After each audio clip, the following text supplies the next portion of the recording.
Magandang gabi mga students. So this is the lecture about sa calculations in analytical chemistry using Microsoft Excel. Specifically, we're going to tackle this evening about stoichiometry in Excel. Okay, so we have an example of a problem in stoichiometry kung saan mag-given tayo na mass doon sa problem.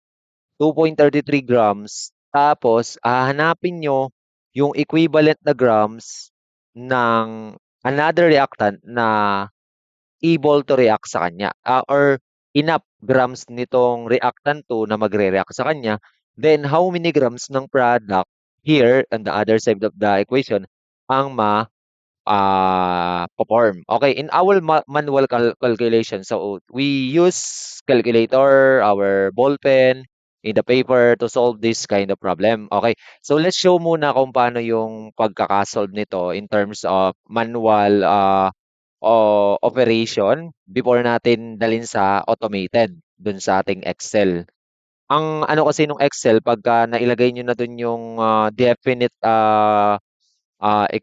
calculations, ay puwede 'tong palitan yun, mapalitan lang 'to, mabago is ano na, automatic na siyang magko-compute nito.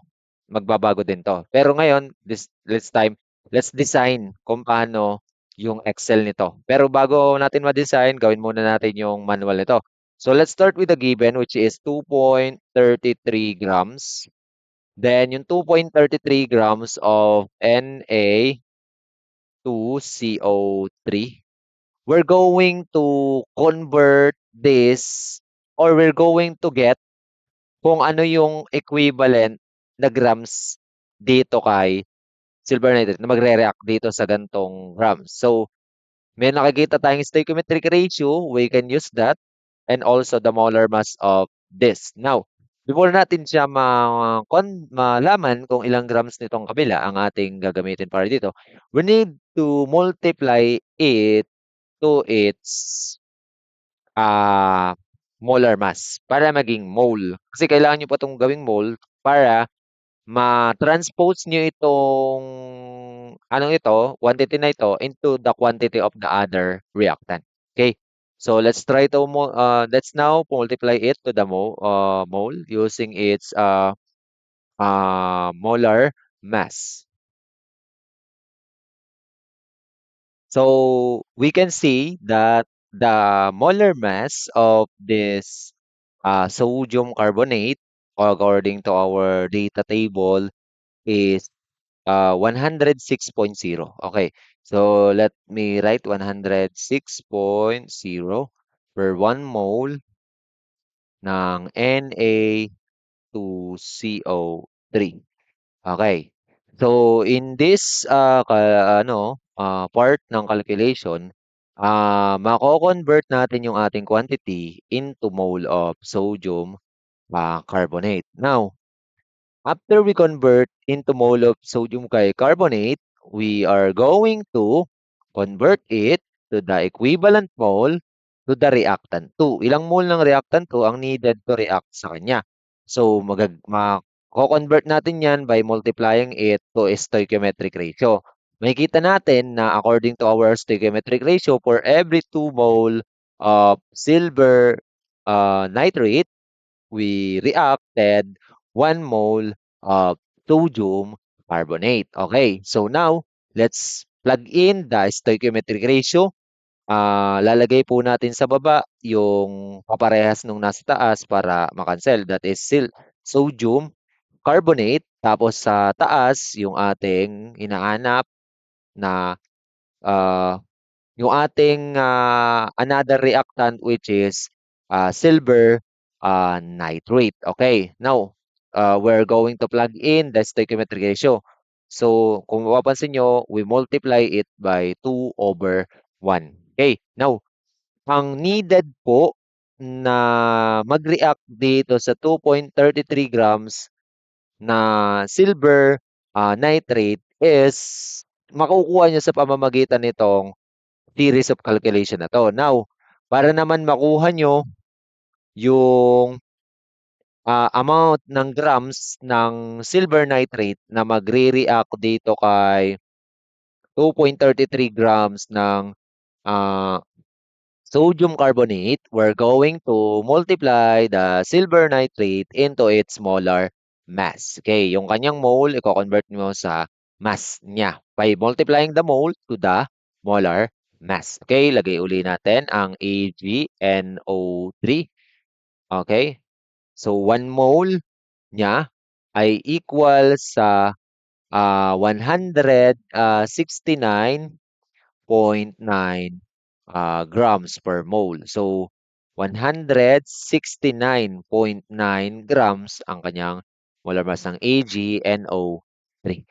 And in this calculation, we can get the mass of AgNO3 needed to react in this amount of 2.33. Okay, now we're going to calculate it.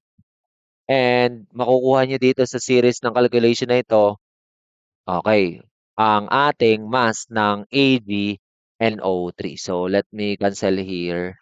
Okay. Now, dito po sa part na to, ang makukompute nyo dito, para maano natin yung ano niya pag sa Excel ha. Ang makukompute nyo dito ay mole ng reactant 1. Okay. Now, pag hanggang dito kayo sa part na to, calculate, ang makocompute niyo dito sa part na 'to ay mole ng reactant 2.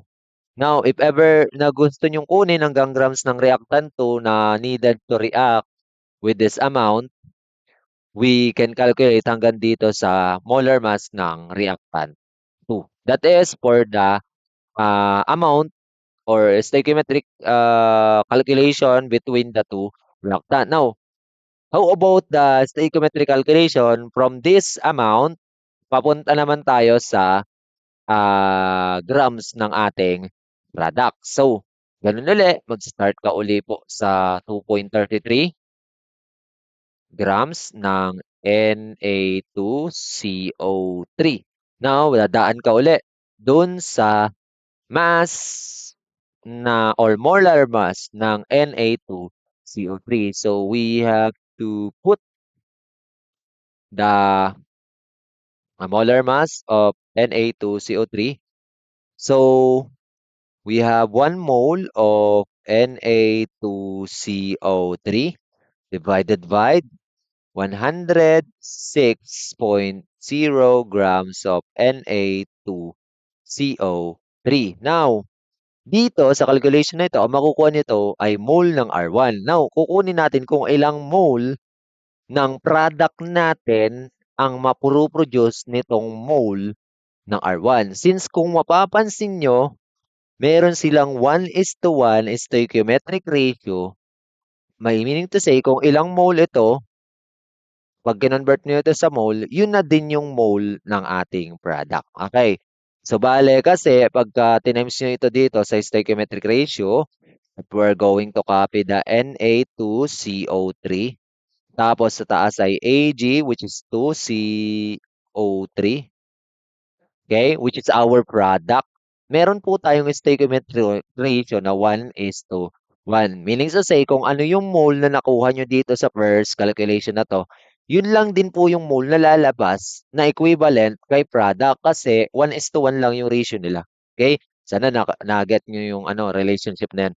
Next is, now kung meron na tayong mole ni product, pwede na nating makuha yung mass o itong G ng product na mapo-form gamit itong amount na 'to at imu-multiply lang natin sa molar mass ni product. So, we have to multiply it with the molar mass of our product which is 169.9. Ay, no. That is 275.7. So, we have to put here 1 mole ng Ag2CO3 ay equivalent sa 275.7 grams of Ag2CO3. Okay? Now, ito po yung buong calculation para naman kay product. If we're going to calculate until here, we can calculate the mole of R1. If we calculate until here, we can calculate the mole of the product, which is equivalent to the mole of R1 because 1:1 lang po yung kanilang ratio. And then, if going to find the amount of product form, yung mole po ng R1 ang magiging base natin kasi imu-multiply lang natin sa molar mass ng product at makukuha niyo na yung mass. Okay?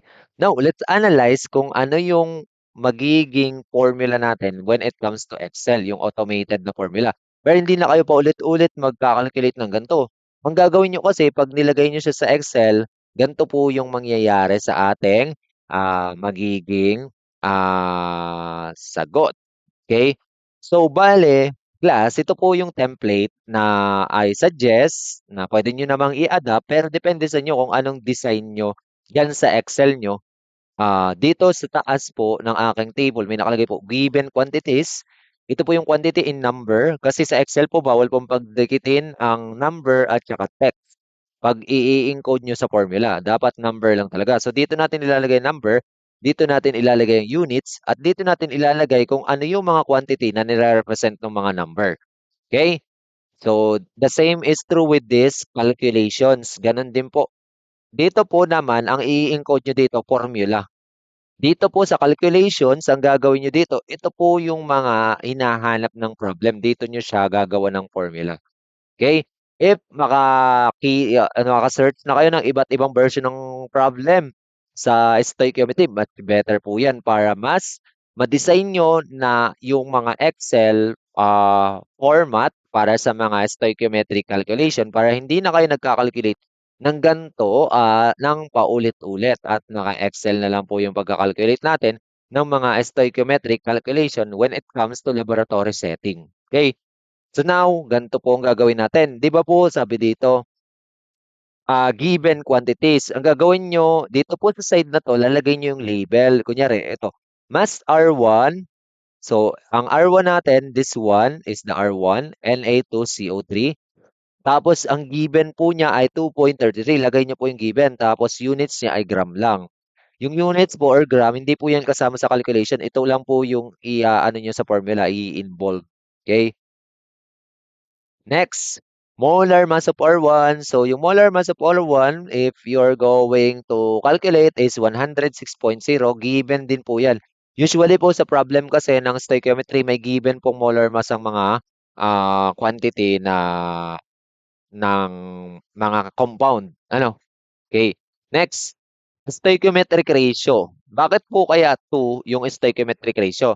Because if you relate the reactant 1 to reactant 2, we can transpose reactant 1 to reactant 2 by multiplying it into. Kasi ang 1 mole kasi ng reactant 1 ay equivalent sa kanya ay 2 moles ng reactant 2.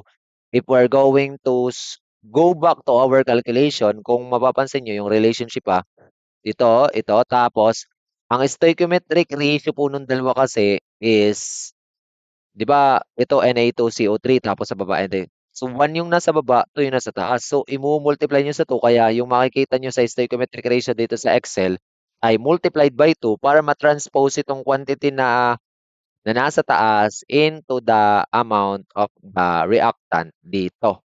At yun din ito ang gagamitin niyo dun sa calculation dito sa baba. Yung kasi pong ating product and to this given reactant ay 1:1 lang ang stoichiometric ratio kaya hindi na siya masyadong binibigyan ng pansin. Kasi kung ilan ang mole na nakuha niyo dito, yun din naman ang equal ng mole dito.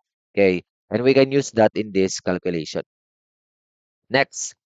So, kung ma-encode nyo na R1, molar mass R1, tapos stoichiometric ratio ng R1 to R2 is times 2 po natin.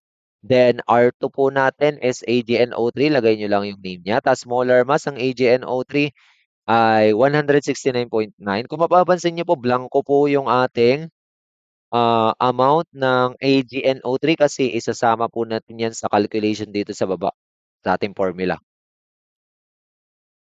Next is the uh, product, yung Ag2CO3 and the molar mass of the product. Okay? So now, let's move on to the next part of the ano, yung paggawa na ng formula. Okay, now dito naman sa baba po, ilalagay po natin ang label naman ng mga quantity na ika-calculate, no? So for example, pinatanong sa problem ang amount ng R1 or mole ng R1, which is kung mapapansin nyo, kitang-kita dito sa ating calculation na ginawa yung mole ng R1 kung paano kukunin. Hanggang dito po natin. Yung given mass, i-divide nyo lang sa dun sa mass ng ating R1. Okay, so balik po tayo dun sa ano. So yan. Tapos amount ng R2 needed na mag-react sa kanya, nakalculate din po natin yan sa manual kanina. Then mass ng R2 na needed na mag-react sa kanya, nakalculate din po natin yan. And amount of P form at saka yung mole ng P na na-form at saka yung mass ng P na na-form. Okay? So now let's go ahead and punta po tayo sa next na gagawin. Lalagay po natin ng unit. Then dito na po tayo magdi-design ng formula. Ang ilalagay ko po muna as yung mga label na lalabas dito sa formula. Okay, ito po yung makakalculate niya ng automatic. Bale, ang i-encodean nyo lang po dyan, ito. Tapos, itong makikita nyo sa baba, automatic siya maglalagay at magbabago yung value nito. Depende sa given country. In this problem po kasi, sabi, 2.33 grams ng reactant 1 ang ginamit. Ito po yung makakalculate niya. So, tingnan natin kung ano yung ibig sabihin. So, in our manumanong pagkakalculate, paano natin kinukuha ang amount ng R1, itong R1. Kung mapapansin nyo, kahit sa unit analysis na lang, grams, tapos grams per mole. So, ang gagawin lang natin dyan para makuha, di ba, kakansela ng grams, matitira yung mole, para maging mole ng R1 is, i-divide lang natin itong given mass dun sa molar mass. So, yung mass ng given, ng R1 natin, i-divide natin sa molar mass ng R1 para makuha natin ang mole ng R1 dito sa calculation natin sa baba. Next po is amount of R2. Di ba? Kinuha natin yung mole ni R1. Para naman natin makuha yung mole ni R2 or yung amount, i-multiply lang po natin yung mole na nakuha natin kay R1 into stoichiometric ratio nila. Kasi if every 1 mole ng R1, merong 2 moles. So, ibig sabihin, ito, dudublehin nyo lang, itatimes nyo sa 2. So, we can get the answer of 0.04396. So, mole R1 times stoichiometric ratio po yung gagawin natin dyan. Next, para sa sunod, may have the mass of R2 needed para mag-react. Kung tinatanong din siya sa problem, eh, malamang i-design niya rin yung calculation. So, yung mole ng R2, which is ito yung calculate natin, i-multiply lang po natin sa molar mass ni R2, which is here. Yan. Para makuha natin ang mass ni R2. Now, yung amount naman ni product na pa-form, paano siya makakalculate? So, since ang ating product at ang ating given na reactant ay equal yung mole, 1:1 ang ratio. Kunyari, 1, 1. Kung ilang mole ito, yun din ang mole ng product. So, ang gagawin nyo, i-equate nyo lang siya sa mole ng R1. Ang mole ng R1 ay 0.2198. That's why the mole of product form is also 0.2198. Next po. We have the mass of product. Para makuha nyo naman ang mass of product, mole of product times molar mass of product. Okay. Yung molar mass ng product natin, which is 275.7, i-multiply lang po sa moles ng product. And that's how you design the calculation here. Pero in the reality, hindi po ganyan yung makikita natin sa Excel. Ang makikita po natin sa Excel ay ang mga cell reference na kung saan gagawa natin ng operations yung mga cell reference na yon kasi ito, mga cell yan pagdating sa Excel. Kaya nga, Excel. Next, punta po tayo sa pag design ng formula when it comes to Excel. Okay. Ito po yung ating Excel cell reference. Kung mapapansin nyo, meron po tayong nakikita dito sa column na mga letter A, B, C, D. Then meron din po tayong nakikita dito sa gilid na numbers ng row kung saan nandun yung cell. For example, B tapos 5. So, yung nasa B, tapos nasa 5 na amount is ito pong 2.33. Okay, kung mapapansin nyo. So, bale, class, let's say for example, dito po sa ano, you want to design a calculation for this cell. So, alam mo na dun sa ating manual calculation, i-divide mo lang yung mass ng R1 sa molar mass ng R1. So, titingnan mo lang dito sa ating mga given quantities kung nasang cell sila at yun yung didesignan mo ng formula. So, pagdating sa Excel, meron po tayong makikitang formula, ano dyan, ano, parang formula box siya na merong makikita kayo about fx. So, pag sulat po kayo ng formula sa Excel, lagi nyo lalagyan ng equal sign. Equals para siya mag-calculate. So, ang i-ano nyo dito ay hindi ito. Hindi ito ang makikita nyo sa Excel. Ang makikita nyo sa Excel yung cell reference. Okay. So, yung mass ng R1, saan pong cell reference siya? Ito pong cell na to ay matatagpuan natin sa letter B, column, tapos row number 5. So, ang ilalagay nyo is equals to B5 para dito sa amount na to. Tapos, lalagyan nyo lang po ng gantong symbol. Nakikita nyo yan, yung parang fraction dyan sa inyong laptop or sa inyong cellphone. Tapos, i-divide nyo po kung saang cell reference naman matatagpuan itong molar mass ng R1. Yung molar mass ng R1 ay matatagpuan natin sa cell reference na nasa B pa din, yung column. Tapos, nasa 6, yung kanyang row. So, the formula na itatype nyo dito sa cell na to is B5 over B6 para automatic siyang mag-calculate ng moles ng R1. Para naman sa moles na needed for R2, nakalagay dito na yung mole daw ng R1 na nakalculate nyo ay imu-multiply nyo sa stoichiometric ratio. So, is equal, ang asterisk po sa Excel po ay multiplication po ang ginagawa niya sa calculation. So, yung mole ng R1 natin ay tingnan natin kung saang cell nakalagay. Siya po ay nakalagay sa cell na column B pa rin na, kung mapapansin nyo, nasa column B pa rin siya. Tapos, nasa number 16 na row. Ito po. Yan. So, yan po yung ating mole ng R1. So, bale, ang gagawin natin is, lalagay natin yung kanyang reference cell. So, B16. Tapos, asterisk dyan sa inyong laptop. I-type nyo lang po. Tapos, huwag niyong kakalimutan ng equal sign, kailangan may equal sign. Tapos, imu-multiply nyo sa stoichiometric ratio na cell reference. Yung stoichiometric ratio natin nakalocate sa letter B pa rin, column B. Actually, puro column B yan kasi nandun yung ating formula. So, itong 2 na to, nasa column B, tapos nasa row number 7. So, B16 times B7 para lumabas yung amount ng R2 na needed. Okay, so let me erase muna yung mga ano. Yun, para lumabas yung R2 na needed. So, next is, ito naman po, mole R2.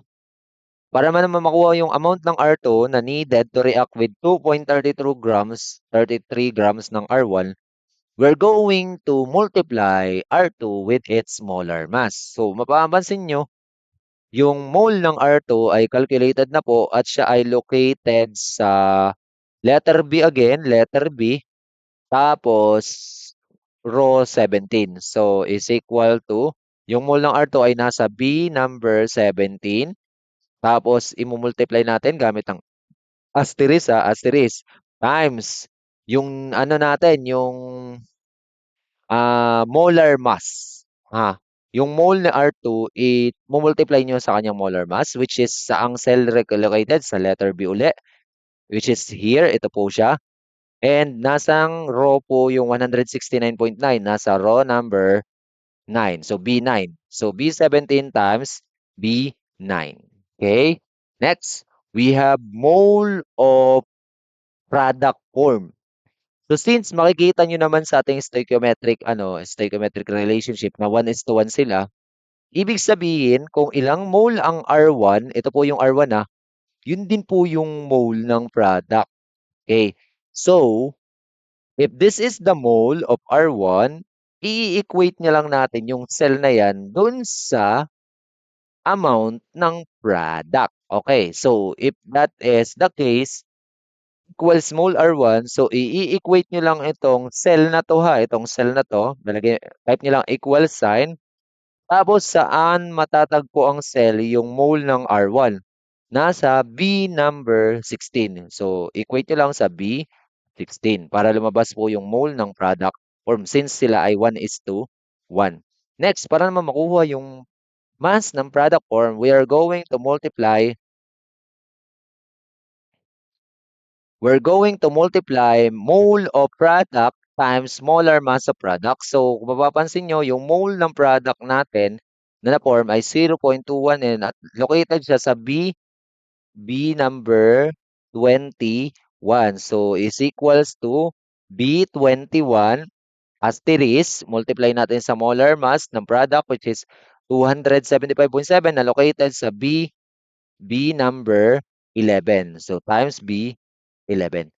So, that is how you design the Excel formula. So, itry nyo ito dyan sa Excel nyo and i- i-send nyo sa akin yung recorded video, screen recording na gumagana na yung formula nyo para magkameron kayo ng 5 points. So, that's all for this stoichiometry or utilization of Excel for stoichiometry. I hope you learn this one and pag nagbigay ako ng another problem, you can design the Excel calculations for that specific problem. Kasi case to case basis din naman to, ano? So that's all for this video and God bless.